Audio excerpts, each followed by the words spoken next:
जय माता दी दोस्तों, धर्मवाणी चैनल पर आपका स्वागत है। माता रानी का आशीर्वाद पाने हेतु कमेंट में जय माता दी अवश्य लिखिए। दोस्तों, अगर आप धर्मवाणी चैनल पर पहली बार विजिट कर रहे हैं तो चैनल को सब्सक्राइब कर ले, साथ ही बेल आइकन को प्रेस करना ना भूले ताकि आपको सभी प्रकार की जानकारी सर्वप्रथम प्राप्त हो सके। अगर आपकी शादी में अड़चने आ रही है, शादी तय होने के बाद टूट जा रही है, किसी न किसी वजह से शादी में व्यवधान आ रहा है, तो आप अब धर्मवाणी से अपनी जन्म कुंडली बनवा सकते हैं और शादी की सभी जानकारी प्राप्त कर सकते हैं कि आपकी शादी कब होगी, कहाँ होगी, कैसे होगी, किससे होगी, किस दिशा में होगी, कितनी दूरी पर होगी, किस नाम से होगी, किस राशि से करनी चाहिए, जीवन साथी का रंग रूप स्वरूप स्वभाव और उनका करियर कैसा रहेगा, आपका करियर कैसा होगा। अगर आप लव मैरिज करना चाहते हैं तो माता पिता की सहमति मिलेगी कि नहीं मिलेगी, ससुराल में घर द्वार कैसा होगा, सास ससुर का स्वभाव कैसा होगा, पति कितना पढ़ा लिखा होगा, पत्नी कितनी पढ़ी लिखी होगी, ये तमाम तरह की जानकारी अब आप धर्मवाणी से कुंडली बनवाकर या कुंडली दिखाकर प्राप्त कर सकते हैं। और इसके लिए महज 499 रुपये शुल्क ली जाती है। आप 499 में पूरी जानकारी प्राप्त कर सकते हैं। हमारा संपर्क नंबर 8521835670 8521835667। तो जैसा कि आपने थंबनेल में देखा है कि सावन के महीने में जो है सगाई के योग बन रहे 4 राशि के जातकों के, इन 2 महीनों में उनकी शादी निश्चित ही तय हो जाएगी और इस 2 महीने में सगाई के भी योग बन रहे हैं। तो सावन का महीना भगवान शिव को समर्पित होता है, देवों के देव महादेव को समर्पित होता है, माता पार्वती को समर्पित होता है।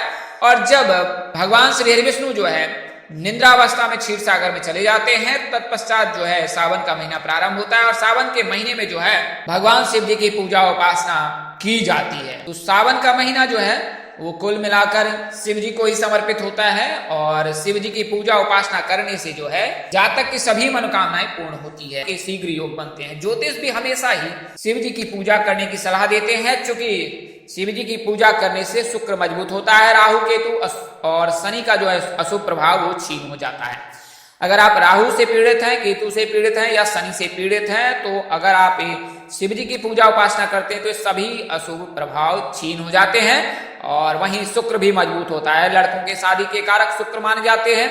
और अगर आप शिव जी की पूजा करते हैं तो शुक्र मजबूत होता है और शुक्र के मजबूत होने पर विवाह के योग बनते हैं। तो इस वर्ष सावन का महीना जो है कुल मिलाकर 59 दिनों का रहने वाला है, क्योंकि सावन इस बार मलमास में भी पड़ रहा है। इसके चलते जो है सावन कुल मिलाकर 59 दिनों का रहने वाला है। तो कुल मिलाकर कहे तो इस वर्ष जो है साल 2023 में 8 सोमवारी का व्रत पड़ने वाला है, यानी सावन सोमवारी जो है वो 8 सोमवारी रहने वाला है। तो आइए इसके बारे में विस्तार से जान लेते हैं। पहले तो इस वर्ष की बात करें, 4 जुलाई 2023 से जो है सावन महीने की शुरुआत होगी और 31 अगस्त को जो है सावन समाप्त हो जाएगा। और तो कुल मिलाकर 59 दिनों का सावन रहेगा। 1 मास अधिक मास यानी मलमास रहेगा। मलमास जो है 1 महीने का रहता है और इस दौरान कोई भी शुभ कार्य नहीं किए जाते हैं, मांगलिक कार्य नहीं किए जाते हैं, किंतु इस दौरान जो है रिश्ते की बातचीत हो सकती है, रिश्ते को नया आयाम दे सकते हैं। और इससे पूर्व जो है सावन के महीने में सगाई शादी के कार्यक्रम भी हो सकते हैं। हालांकि शादी का कार्यक्रम, शादी जो है चतुर्मास में वर्जित है, चतुर्मास में कोई भी शुभ कार्य नहीं किए जाते हैं, तो सगाई के कार्यक्रम संपन्न किए जा सकते हैं। तो कुछ इस प्रकार से सोमवारी का व्रत रहेगा 10 जुलाई, 17 जुलाई, 24 जुलाई, 31 जुलाई, 7 अगस्त, 14 अगस्त, 21 अगस्त और 28 अगस्त। तो इन दिनों में जो है सोमवारी का व्रत पड़ने वाला है, तो आप नोट कर सकते हैं। आइए अब मैं आपको अविवाहित जातकों के शीघ्र विवाह के लिए सावन सोमवार में क्या क्या करना है शिव जी को प्रसन्न करने के लिए वो जान लेते हैं। तो अगर राहु केतु शनि के चलते आपको बाधा आ रही है तो आप जल में काले तिल, गंगा जल और बिलपत्र मिलाकर जो है शिवलिंग पर अर्घ दे। सोमवार के दिन जो है कच्चा दूध चढ़ाएं शिवलिंग पर, इससे भी जो है शिव प्रसन्न होते हैं और शिव जी के प्रसन्न होने पर जो है विवाह के योग बनते हैं। नारियल यानी इसे श्रीफल भी कहा जाता है। तो कई बार ग्रहों के अशुभ प्रभाव के कारण शादी के रिश्ते होने से पहले भी टूट जाते हैं। इससे परेशानी को दूर करने के लिए शिव जी की पूजा उपासना करनी चाहिए। अगर आप शीघ्र विवाह की कामना करते हैं तो सावन सोमवारी का व्रत रखें और इस दिन जो है शिवलिंग के समक्ष 5 नारियल रखें और शिवलिंग के समक्ष जो है बैठकर ओम श्री वरप्रदाय श्री नमः का 5 माला जाप करें और 5 नारियल शिवलिंग पर अर्पित कर दें। अगर आप इस उपाय को करती हैं तो शीघ्र विवाह के योग बनते हैं। अगर आप लड़की हैं तो वहीं लड़के हैं तो जल में काले तिल, हल्दी, काले तिल और बेलपत्र मिलाकर जो है शिवलिंग पर अर्घ दें, तो इससे विवाह के योग बनने लगते हैं। सावन में रोज शिवलिंग पर केसर मिश्रित दूध जो है अर्पित करें, इससे विवाह में आ रही बाधा समाप्त हो जाएगी। इसके अलावा 16 सोमवार का व्रत रख सकते हैं। कुंवारी लड़कियां जो है सावन सोमवार का व्रत रखती हैं। मन चाहे जीवन साथी पाने के लिए सोमवार के पहले सोमवार से 16 सोमवार तक व्रत करना चाहिए। आसान शब्दों में कहे तो पहले सोमवार से लेकर जो है अगले 4 महीनों तक जो सोमवार का व्रत होता है, चारों महीने में 16 सोमवार का व्रत करें। ये व्रत विशेष मनोकामना पूर्ति के लिए होता है। माँ पार्वती ने भी भगवान शिव को प्राप्ति हेतु जो है सावन सोमवार का व्रत की थी और इसके पश्चात ही भगवान प्रसन्न होकर उन्हें मनोवांछित फल दिए थे। तो विवाह में अड़चनों को दूर करने के लिए सावन सोमवार के दिन जो है 108 बेलपत्र लें और उस पर चंदन से श्री राम लिखे।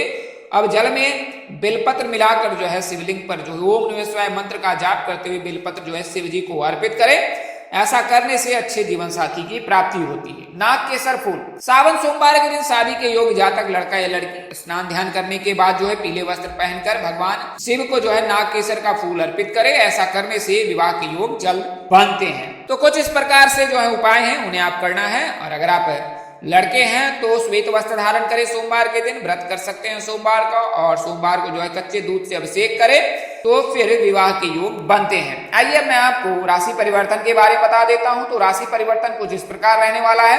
शुक्र का जो राशि परिवर्तन है वो 7 जुलाई को होने वाला है। 7 जुलाई को शुक्र जो है कर्क राशि से निकलकर जो है वो सिंह राशि में प्रवेश करेंगे और सिंह राशि में प्रवेश करने के चलते जो है सिंह राशि के जातकों के लिए शुभ योग बनाएगा और इसके चलते जो है इन 4 राशि के जातकों के योग बनेंगे। आइए उन 4 राशियों के बारे में विस्तार से जान लेते हैं। तो प्रथम राशि, गुरु और शुक्र के राशि परिवर्तन के आधार पर आपको यह जानकारी दे रहा हूं।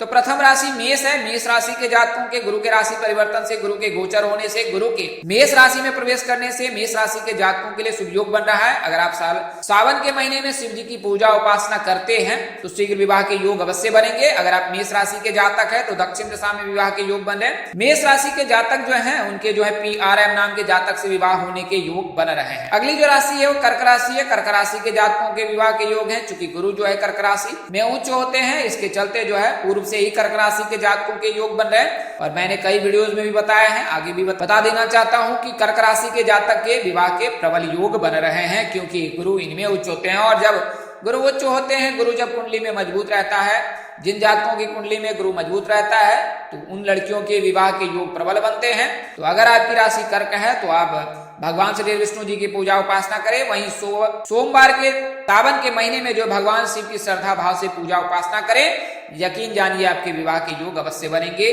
सिंह राशि के जातकों की बात करें तो चूंकि शुक्र का गोचर सिंह राशि में ही होगा, तो शुक्र के गोचर के चलते जो है सिंह राशि के जातकों के विवाह के योग बन रहे हैं। शुक्र के जो है गोचर करने से सिंह राशि के जातकों का नाम अक्षर जो है वो M से शुरू होता है और MKS नाम के जातक के साथ, G नाम के जातक के साथ परिणय सूत्र में बंधने के प्रबल योग है। इनके लिए जो अनुकूल दिशा है वो पूर्व होता है।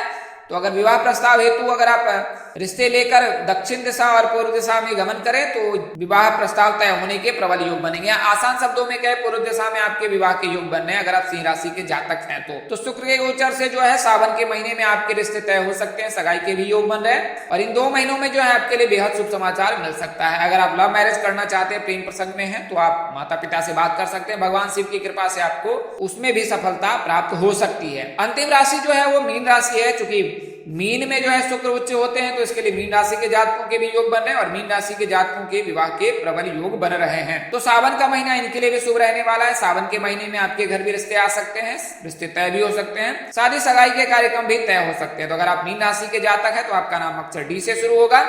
और बात करें विवाह की तो S नाम के जातक, G नाम के जातक, B नाम के जातक, V नाम के जातक, इनमें से किसी एक जातक के साथ आप परिणय सूत्र में बन सकते हैं। तो दोस्तों इस वीडियो में मैंने उन 4 राशियों की जानकारी दी है जिनके सगाई के योग सावन महीने में बन रहा है और ऐसा शुक्र की राशि परिवर्तन से, शुक्र के सिंह राशि में गोचर करने से बन रहा है। और साथ में मैंने आपको यह भी जानकारी दी है कि कैसे आप शिव जी को प्रसन्न कर सकते हैं। तिथियां मैंने बताई है। अगर जानकारी देने में अपने अनुज यानी मुझसे कोई गलती या त्रुटि रह गई हो तो कृपया मुझे क्षमा कर दीजिएगा।